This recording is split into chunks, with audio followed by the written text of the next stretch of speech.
Colette Gélin, bonjour. Bonjour. Alors vous êtes auteur de romans historiques, vous avez écrit sur la Bretagne et Tahiti. On retrouve aussi à votre actif des poèmes et des nouvelles. Alors on va commencer par vous poser une question. Qu'est-ce qui vous a donné envie d'écrire ? J'avoue que je ne sais pas. J'ai écrit toute ma vie, depuis toute jeune, tout enfant.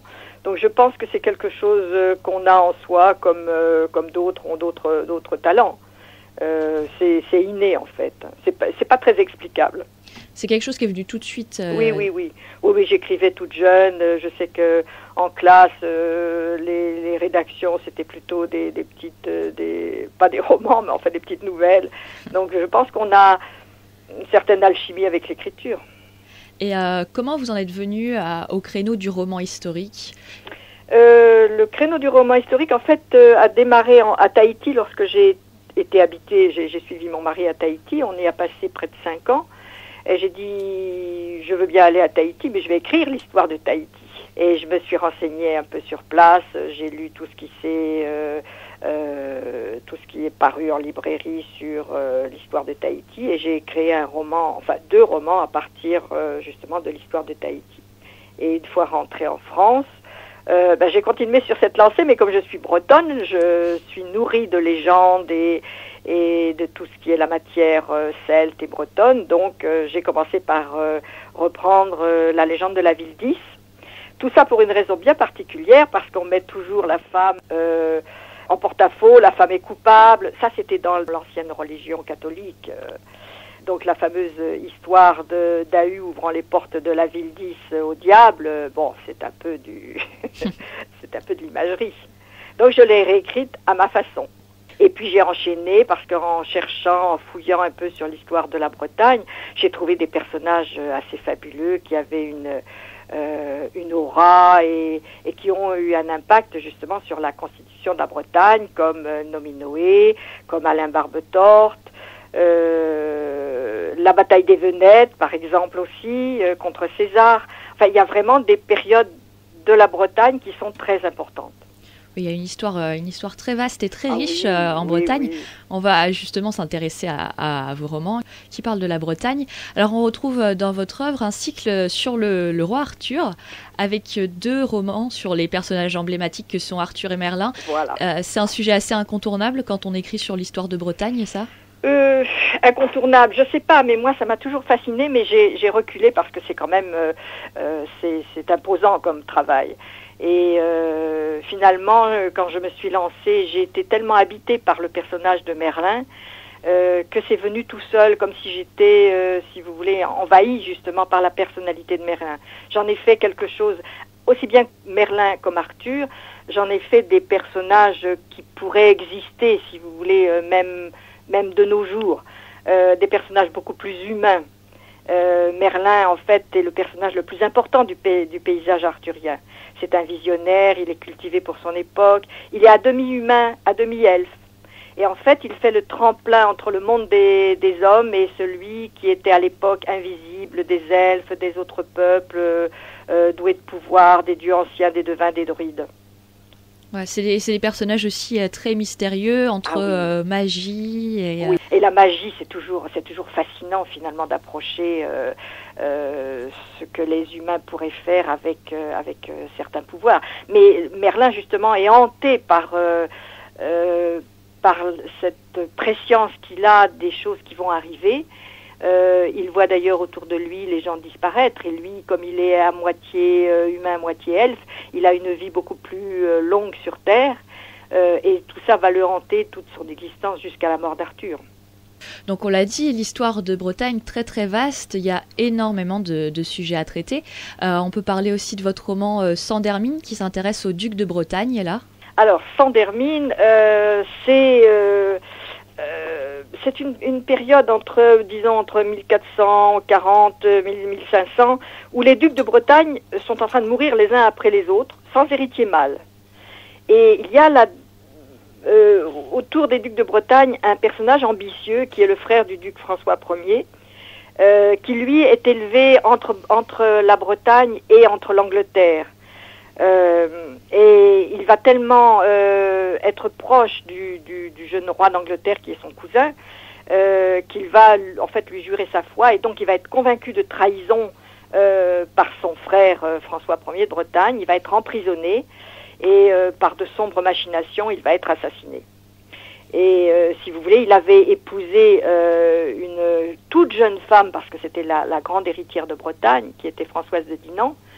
Et Françoise de Dinan, elle avait 8 ans à l'époque. À l'époque, on mariait les gens pour des raisons d'intérêt.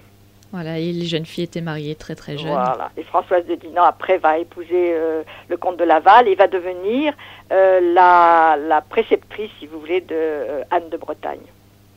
Donc, votre dernier roman en date, qui est sorti en novembre 2011, c'est ça, c'est Les Amants du Menhir. Alors ça, c'est une histoire d'amour un peu fantastique, on va dire. Oui. Alors là, j'ai totalement changé de genre. J'ai un peu quitté le roman historique pour m'intéresser à la période néolithique des constructeurs de menhirs. Ça m'a toujours fascinée.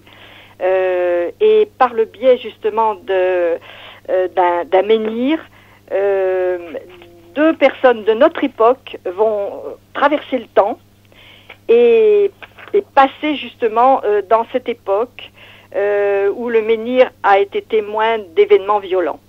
Ils ont tous les deux la possibilité de visionner le temps passé. Et en fait, ils sont le reflet, si vous voulez, d'un couple qui a vécu dans ce temps-là et qui est mort de mort violente. Oui, on commence le roman par la rencontre de ces deux personnages, justement, voilà. Qui ont tous les deux perdu un être cher à ce moment-là, oui. Et qui vont vivre une histoire particulière. Ils ont l'impression de se connaître depuis toujours, oui. C'est ça, et ils vont vivre une histoire d'amour.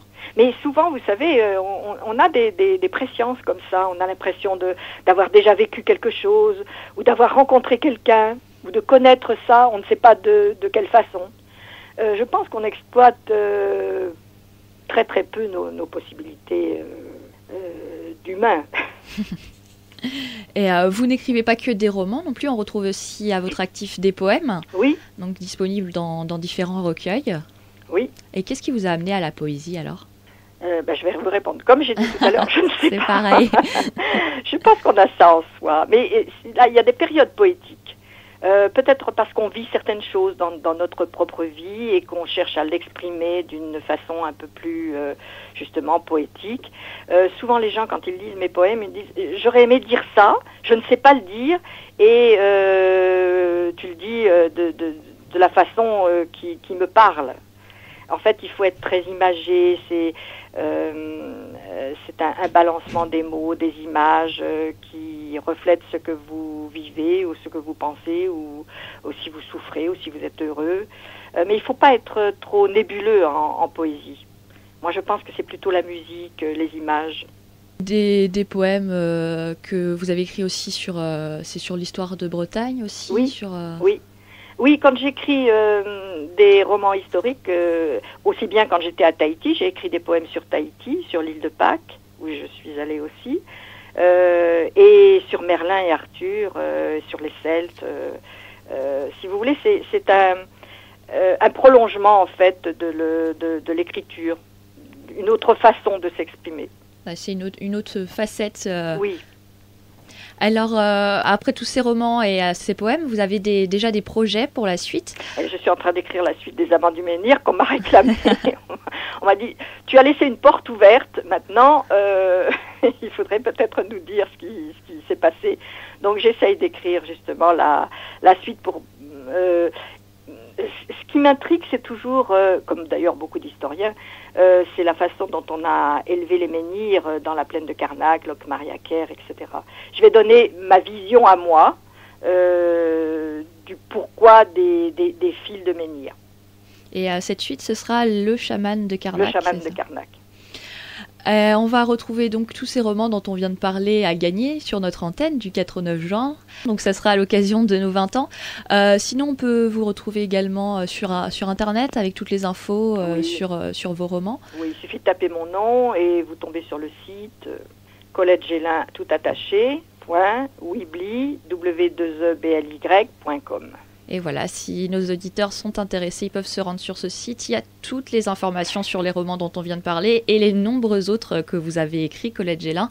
Alors, je vais vous remercier et puis je vous dis au revoir et à bientôt. Et moi, un grand bonjour à vos auditeurs et j'espère que les romans qu'ils gagneront leur plairont. Et leur feront surtout passer un bon moment. Je crois que c'est ça l'écriture. Passer un bon moment tout seul, le soir dans son lit ou devant un paysage. Je crois que c'est un des petits bonheurs de l'existence. Et en plus, on apprend plein de choses intéressantes sur l'histoire de la Bretagne.